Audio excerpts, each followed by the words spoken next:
Ladies and gentlemen, we have a special treat for you today.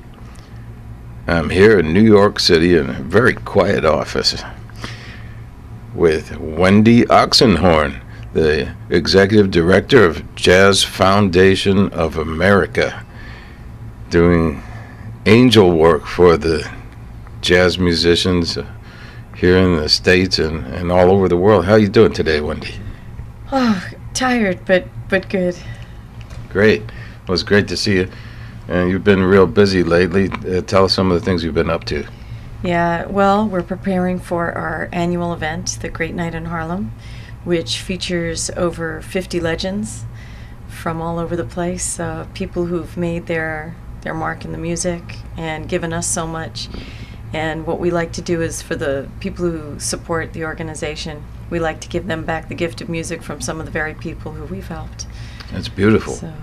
So and a few celebrities you have, who we haven't helped. Well, you have a wonderful lineup of musicians and two masters of ceremony this year, both friends of ours. And tell the folks who's going to be officiating there. Well, we have Bill Cosby and Danny Glover, and also Chevy Chase just came through. Oh, right, Chevy, great. Which is sweet, but more importantly, the musicians. Yeah. We have James Blood Ulmer. We've got Randy Weston, who's going to play the piece he played for Max Roach's funeral. It's really beautiful, called The Healers.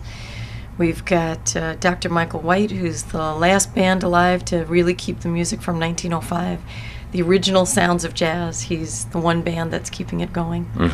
And they're going to do some great stuff. We've got Dave Brubeck. Nora Jones is sitting in for Hank Jones's 90th birthday. Nice. So we're going to call it Me and Mr. Jones. Well, that's clever. Yeah. It's going to be a lot of fun. That sounds great. We always end with the blues, but go ahead. So folks who don't know about Jazz Foundation of America, it was created in 1989 and incorporated in 1990, right? And so you want to say a little bit about your mission statement and maybe a couple words about Herb?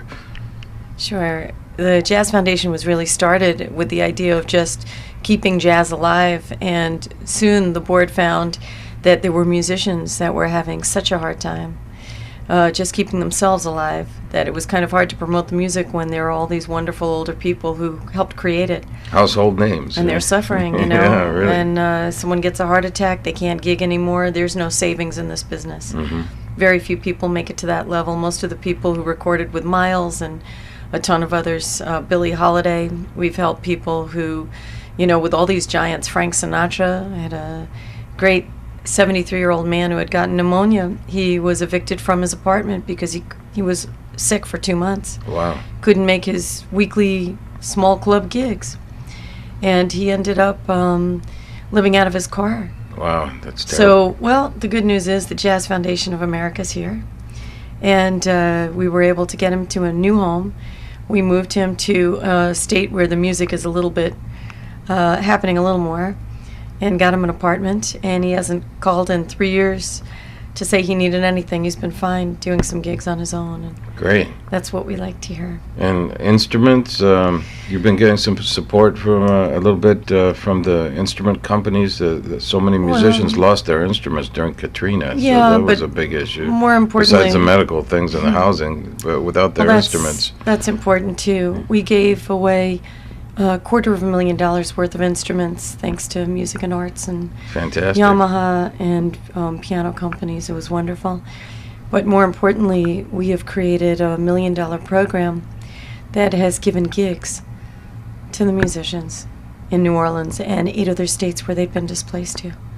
That's really key. That's great. Because all anyone wants is a gig, and the best way to make your money is not a handout, but to be able to make your money the way you're used to. So they're giving them to, you know, great free concerts to kids in schools. And it's been very successful. Super. So you've been doing this as the director for, what, 17 or 18 years now? No. The organization's been around Herb Storfer for 18 was years. Herb Storfer was one of the people who ran it out of his home. He was one of the originals. And is Herb still with us? Herb left this year. I'm so sorry to hear he that. Left, He's a great but guy. We still have Ann Ruckert and some of the original members, Phoebe Jacobs, and Dr. Billy Taylor were original people sitting at the table Wow. who made I this know place Herb had a happen. close relationship with a lot of the musicians. He had an heirloom Steinway piano in his apartment that was played by quite a few great pianists, That's right. When the guys would need help and they'd come over, it's anyone's guess who's played on that. It's I amazing. bet. Wow, that's fantastic. Yeah, so have you been traveling to doing your work for JFA? Yeah, I've had to go to New Orleans quite a bit. We've done 3,500 emergency assists. That means 3,500 times people have come to us for emergencies, and half of that was New Orleans. Wow. It's a lot in 2 years. We went from 500 elderly jazz musicians across the country to, 3,500 cases. So it really is a lot, and that's why I look so tired.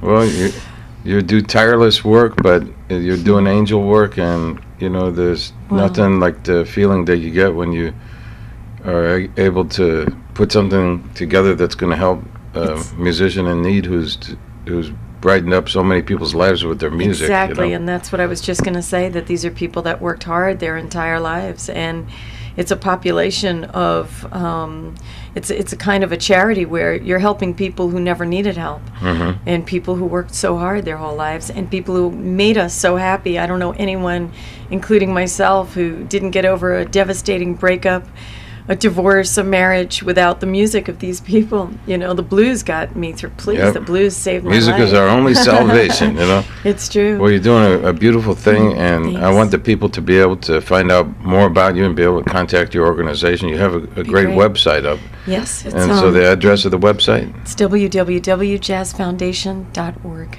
All right, great. So- Well, we're on KYOU in San Francisco Bay Area and streaming all over the world.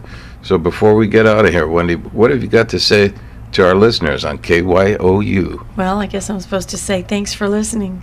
And if you can, always tune in to KYOU and try to make a donation to the Jazz Foundation and help these great musicians. Right on. Thanks a lot, Thanks. Wendy.